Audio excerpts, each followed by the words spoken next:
ancien étudiant. Oui. Donc, le thème, c'est le retour aux études chez les immigrants. Pourquoi un retour aux études chez les nouveaux arrivants adultes? Tout d'abord, d'après mon expérience, la majeure partie des étudiants en arrivant ici, ils passent des mois, même des années, à faire le travail de bricolage, jusqu'à ce qu'ils se rendent compte effectivement qu'ils doivent prouver ses compétences à travers des formations. Il y a aussi la surqualification des diplômés des nouveaux arrivants qui pose un petit peu un blocage au niveau des recrutements à travers des entreprises. Donc il faut chercher des petites formations qui peuvent ou qui permettent aux gens de se faire recruter. Moi personnellement, je suis diplômé en 2000. Mais j'ai eu du mal à prouver mes compétences et mes capacités pendant toutes les entrevues que j'ai passées. Donc, j'ai dû faire une formation au Collège Rosemont, bien sûr, qui m'a permis, pendant la durée de stage, de décrocher mon emploi. Nous étions dans notre groupe à peu près 27 personnes. La moitié du groupe ont décroché leur emploi pendant le stage. C'est une spécificité, d'après ce que j'ai vu, c'est une spécificité des entreprises québécoises, c'est qu'elles recrutent beaucoup à travers des stages. Ce que j'encourage les gens à aller étudier, c'est une façon de se faire découvrir. Autrement dit, c'est très difficile de prouver les compétences des gens qui viennent de l'extérieur. Donc, les gens qui arrivent, au lieu de, on va dire, gagner du temps en allant à l'école, mettons comme ici, du Collège Rosemont, ils ont plus de probabilité de décrocher leur emploi en étudiant, donc à travers des stages, que de passer des années à essayer de reforger cette formation-là. D'après mon expérience et l'expérience des gens que je connais, tous les emplois qui nous étaient proposés, c'est juste du travail temporaire ou du travail sous-payé, en quelque sorte.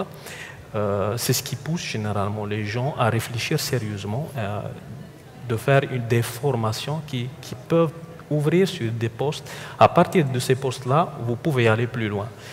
Personnellement, j'ai commencé comme étant de niveau 1 au sein d'une entreprise. Actuellement, je suis de niveau 3. Mais ça, je n'aurais jamais pu me permettre d'arriver à ce niveau si je n'avais pas fait une formation. Merci, M. Nasri. Je vais donner la parole à Mme Paulet. Madame Paulet, quel est le genre de formation, les types de programmes les plus adéquats pour un nouvel arrivant adulte? C'est une bonne question à se poser. C'est très important de prendre le temps pour le nouvel arrivant de choisir la bonne formation. Je crois que le défi aujourd'hui, c'est surtout de trouver une formation qualifiante et avoir une première expérience de travail. Donc, selon moi, une AEC, ça offre beaucoup de possibilités à un nouvel arrivant, sachant que c'est une formation courte qui dure en général de 9 à 13 mois et qui a un stage. Donc, ce stage permet d'une première expérience d'insertion dans le milieu de travail et qui permet souvent à l'embauche. Donc, c'est vraiment très important. Et puis, bien sûr, il y a le facteur financier. Cette formation de 9 à 13 mois est courte et donc ça permet à l'étudiant, au nouvel arrivant, d'avoir rapidement un métier, mais aussi de subvenir aux besoins de sa famille. Souvent, le nouvel arrivant arrive avec sa famille, donc c'est vraiment très important. Et il ne faut pas négliger le fait aussi que c'est d'une première porte et qu'à partir du moment où le nouvel arrivant a un emploi ou un stage, il peut toujours continuer à se perfectionner et aller chercher l'expérience au sein de son entreprise, mais aussi aller plus loin, peut-être faire un certificat à l'université. Donc, c'est vraiment important de se poser les bonnes questions. Donc, on parle de la formation. Une fois qu'on est sur le marché de travail, est-ce qu'on peut avoir des formations à temps partiel? Est-ce qu'on parle plus dans cette optique-là ou continuer? C'est comme l'éducation continue? Oui, bien sûr. Aujourd'hui, la question se pose dans le sens où on s'adapte vraiment aux besoins de l'étudiant. Par exemple, au Collège Rosemont, on offre vraiment des formations sur mesure, donc c'est-à-dire des formations de jour à temps plein, à temps partiel, des formations de soir et aussi depuis des formations à distance, donc avec le service du Cégep à distance, mais aussi des classes virtuelles pour aller chercher une clientèle où on s'adapte vraiment à leurs besoins. Donc à temps plein, temps partiel, exactement. Excellent, bien, merci beaucoup. Comment un nouvel arrivant adulte fait-il pour choisir une bonne formation? À qui peut-il s'adresser? Il y a différents organismes où un nouvel arrivant peut s'adresser. Donc, il y a des organismes, par exemple Alpha. Il y a des conseillers en orientation qu'on peut trouver dans différents organismes communautaires ou dans des universités ou des collèges. Par exemple, au Collège Rosemont, on a tout un service d'aide en orientation. Au Collège Rosemont, on reçoit énormément d'étrangers de tout milieu. Donc, nous, on est capable aussi d'y répondre. Et bien sûr, il y a d'autres services qui peuvent y répondre. Donc, ouais. Pour un nouvel arrivant qui donc, il veut chercher de l'information avant même de s'inscrire, il peut aller consulter, voir la meilleure formation qui s'offre à lui. Exactement. Et j'ai oublié de le préciser, il y a aussi un site Internet qui s'appelle monretouroCégep.com où il y a vraiment toute la liste des AEC, des DEC qui sont offerts au Québec et sur l'île de Montréal. Donc déjà, l'étudiant peut avoir déjà une liste des formations qui sont offertes et en fonction des formations qu'il souhaite, donc à temps plein, temps partiel, sur place de soir ou à distance, il peut vraiment choisir la bonne formation qui est pour lui et après contacter le collège qui pourra vraiment l'aider en détail pour pouvoir faire son inscription, répondre à ces questions plus précises. Merci, Madame Paulet. Je vais revenir à Monsieur El-Hadji. Si je dis bien votre nom, El-Hadji. Quelles sont les difficultés rencontrées en général chez un nouvel arrivant adulte qui retourne aux études? Bien, il y a plusieurs difficultés. Moi, je le diviserai en plusieurs catégories. Il y a des difficultés de type adaptation au milieu, au système. Donc, on voit souvent ces problématiques-là qui sont présentes. Donc, l'étudiant qui arrive de l'étranger, de l'extérieur, il doit prendre le temps de comprendre le système d'enseignement ici au Québec. Il y a beaucoup de défis à relever. Il y a des difficultés de type personnel aussi. On parle des adultes qui ont une vie comme parents, comme conjoints. Souvent, ils sont aussi des personnes qui travaillent déjà. Ils ont aussi des difficultés où il peut arriver un défi, moi j'appellerais ça plutôt un défi, de réorganiser certains paramètres identitaires. Il y a beaucoup de personnes adultes qui arrivent avec beaucoup de diplômes et ils doivent revoir certains paramètres des fois et c'est pas facile, c'est pas difficile. Il y a des chefs d'entreprise qui arrivent et là ils se retrouvent sur les bancs de l'école. Il y a aussi des personnes qui ont été professionnelles de haut niveau dans leur pays, puis là, ils sont en train d'étudier quelque chose qu'ils ont déjà vu, mais il faut qu'ils le revoient aussi, parce que le système est différent ici. Mais aussi, je dirais, il faut faire la distinction nette entre retour aux études dans un milieu de formation aux adultes et dans un milieu de formation ordinaire, régulière. Dans la première, les adultes, ils sont avec des adultes, en général. Le deuxième cas, les adultes, ils sont avec des jeunes, souvent, qui viennent d'arriver du secondaire. Donc, si j'ai 50 ans, je me retrouve avec des jeunes de 17 ans, 18 ans, et des fois, c'est pas facile. Des fois, c'est pas simple. Ça se fait. C'est pour ça qu'on est là, par exemple, les intervenants autour des étudiants, pour les aider à passer à travers. Et je dirais aussi, moi j'ai passé par la formation aux adultes quand je suis arrivé. Ce qui est impressionnant, c'est que on a un système qui normalise ce rapport-là à l'étude, aux études, à la formation continue, à la formation aux études, dans le sens, c'est simple, c'est normal, c'est comme ça ici, il n'y a personne qui va te juger par rapport à ça. Moi, je suis par expérience, une fois que je suis arrivé à un certain âge de mon pays d'origine, après ça, retour aux études à 45 ans, oublie ça, je suis vu comme un extraterrestre à peu près. Donc, c'est un point très important et je dirais ici, on normalise ce rapport-là. Donc, il n'y a pas de préjugés ou de jugement par rapport au fait qu'on a un certain âge, un âge d'adulte, si vous voulez.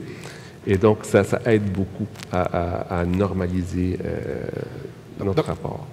Vous, en tant qu'intervenant social, vous avez ce volet-là un peu à rassurer les personnes qui reviennent au banc d'école, même s'ils sont des personnes adultes. Oui. Donc,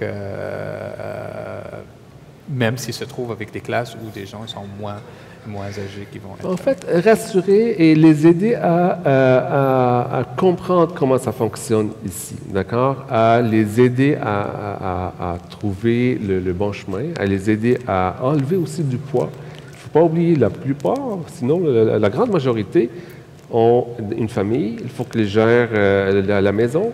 Il y a les relations conjugales aussi. Il y a le stress du choc culturel au pays, c'est pas évident. Il y a la famille dans la société d'origine aussi qui est là, qui sont en contact avec. Il y a les voyages aussi dans le pays d'origine. Il y a des enfants qui grandissent aussi. Souvent, c'est pas rare qu'on trouve un parent sur le même banc de l'école avec un enfant. Donc, c'est un enfant qui est même à peu près de l'âge de cégepien. Autrement dit, un papa qui a 45 ans et sa fille qui a 17 ans, mais qui sont tous les deux au cégep. Okay. C'est pas évident. Alors, c'est intéressant de voir ça, de relativiser aussi. Là. Donc, notre rôle est d'aider à normaliser ce passage-là et d'essayer de trouver comment on peut les aider à ouvrir des portes, à réduire leurs anxiétés, leur stress aussi, c'est pas simple, mais aussi à répondre à leurs besoins, finalement, toutes sortes de besoins. Ça m'amène à la question, puis vous êtes un intervenant social. Est-ce que ça couvre aussi le volet financier, donc aide à la recherche du financement? Peut-être pas moi, mais dans les cégeps, il y a une aide financière, il y a de l'aide financière aux étudiants adultes aussi. Parce qu'effectivement, c'est un des fardeaux aussi. Ça aide beaucoup, ça aide énormément, c'est clair. Merci, M. El Hadj. Je vais revenir à M. Abdelrazak Sahraoui. À quoi doit s'attendre l'étudiant adulte en retournant aux études? Donc, comment voyez-vous ça? L'étudiant, il doit s'attendre, tout au moins, par exemple, à la fin de la formation, c'est qu'il a son diplôme, donc le certificat qu'il a été cherché. Puis, il doit s'attendre à maîtriser les compétences qu'il a été cherché dans cette formation-là. Et il doit s'attendre à ce qu'il ait une expérience enrichissante par les travaux qu'il doit effectuer dans le cadre de cette formation, par le travail qu'on lui fait faire avec des équipes. C'est une expérience qui est vraiment cadrée sur ce qu'il va trouver après dans l'entreprise ou dans le milieu du travail. Et puis, c'est surtout aussi, il faut qu'il s'attende aussi à ce qu'il va avoir des défis à faire cette formation-là. Les méthodes d'enseignement vont être certainement différentes de ce qu'il avait l'habitude d'avoir. Ça peut même être un choc culturel pour lui. Donc, il faudrait qu'il prenne ça en considération et qu'il persévère les premiers temps jusqu'à ce que ça soit comme une deuxième nature pour lui et réussir sa formation jusqu'au bout. Aussi, il faudrait que la conciliation, là on ne parle pas du travail-famille, on parle des études-famille. Et quand on revient aux études, après peut-être une longue expérience de travail, le rythme n'est pas le même. Donc là, il va falloir qu'il pense justement à veiller tard la nuit pour compléter ses travaux et ses devoirs. Puis ça ne fait pas des examens différents. Donc, que tu sois en train d'étudier, puis tu es un adulte, ça ne fait pas que des examens sont plus faciles, c'est les mêmes examens, non, je suppose, non, puis c'est la même formation à faire. Oui, exactement. Parfait, M. Sahraoui. Je vais revenir à M. El Hadj. Quels sont les pièges à éviter? Comment voyez-vous, vous êtes en intervention sociale, donc oui, vous voyez un peu la situation des gens. Mm-hmm. Des conseils par rapport aux pièges à éviter. Comment voyez-vous ça? De prioriser, premièrement. Ça, c'est très important. Dans le rapport à l'éducation, ce qu'on conseille, c'est d'avoir des priorités dans le choix, par exemple, du nombre de cours, d'accord? Dans le choix aussi de ce rapport-là entre famille, études, travail et tout ça. Donc, c'est très important ce qu'on dit, d'être en mesure d'avoir une bonne discussion en famille, par exemple dans le cas des personnes qui ont des familles, que tout le monde soit d'accord avec le projet de retour aux études aussi, parce que ça peut causer des difficultés aussi, ça c'est clair. De dire aussi, c'est très important, d'utiliser les services dans les cégeps. Peu importe le cégep, ça peut être l'université aussi, on est régi par des lois et on a l'obligation d'aider les étudiants. D'accord? C'est pas parce qu'on est le collège de Rosemont ou autre. Tous les collèges sont soumis à une loi. Donc, on doit les aider. On est là pour eux. On est là pour les aider dans l'orientation. On est là pour les aider dans le service psychologique, ou psychosocial. On est là pour les aider, l'aide financière aussi. Donc, il y a une obligation de notre part aussi d'être là, autour d'eux. Mais il faut aussi qu'ils viennent nous voir. Sinon, on ne sait pas s'ils ont besoin d'aide ou non. Et ça, c'est très important. Et souvent, c'est ça qui cause un problème. On attend longtemps avant de demander de l'aide. Et longtemps, des fois, comment je veux dire, le plat est déjà brûlé, là, comme on dit. Alors, il faut vraiment, lorsqu'on ressent qu'il y a quelque chose qu'on ne comprend pas, il faut aller demander de l'aide pour comprendre le système, comment ça fonctionne. On n'a pas les mêmes règlements et lois comme le pays d'origine, ça c'est clair. Dans le rapport à l'enseignement aussi, donc il faut aller voir souvent l'enseignant, et c'est correct, c'est très bien. Moi, je me rappelle quand j'étudiais dans mon pays d'origine, il ne fallait pas poser des questions à l'enseignant. C'était l'être suprême. Alors, c'est tout le contraire ici. Il faut vraiment aller voir l'enseignant, il faut poser des questions, je n'ai pas compris, donc il faut s'informer davantage. Utiliser les conseillers pédagogiques qui sont autour de la personne, ça c'est très important. Et utiliser aussi les services psychosociaux qui sont là. On dit psychosocial, c'est parce que des fois, on a des difficultés ou des incompréhensions dans notre rapport à la société. Il faut, à mon avis, avoir une autre opinion qui est neutre, une opinion qui n'est pas là pour les juger, qui est là juste pour les aider, tout simplement. Et peu importe l'origine, peu importe le sexe, peu importe les difficultés qu'a la personne, on est là juste tout simplement pour les aider parce qu'on a une grande longue d'avance sur l'expérience avec la société, avec le système aussi, qui est complexe. Il faut le dire, il est complexe, il ne faut le sous-estimer. Tantôt, on parlait du choc culturel, et c'est vrai, il ne faut pas sous-estimer le choc culturel et son impact sur notre trajectoire migratoire. Et ça, il y a beaucoup de monde autour de nous pour aider.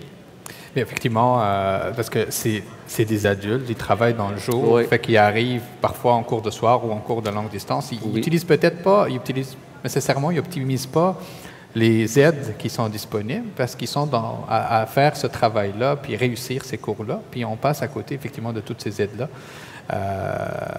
Probablement, c'est plus de eux venir vers vous, et éventuellement, mais vous avez probablement de la formation qui est disponible sur le site, qui est disponible... On est présent. Actuellement, il n'y a aucune raison pour ne pas consulter ou utiliser les services. Il y a toutes sortes de moyens pour entrer en contact avec les intervenants, peu importe le niveau d'intervenant. Les enseignants, conseillers pédagogiques ou intervenants psychosociaux, il y a toutes sortes de moyens pour entrer en contact avec eux. Moi, je reçois beaucoup de courriels ou de textos des fois aussi. Donc, les contacts sont là, ça existe et c'est très bien. Ce que j'essaie juste de dire, c'est de ne pas attendre longtemps. Ouais. Lorsqu'on ressent qu'il y a un besoin, il faut aller vers les intervenants qui sont là parce qu'ils connaissent très bien le système. Il y en a plusieurs systèmes à comprendre et à connaître. Merci, M. Habib. Effectivement, ça a éclairci beaucoup de choses. Merci à tout le monde d'être venu sur ce plateau-là. Et Merci. on espère à la prochaine. Merci Avec beaucoup. plaisir.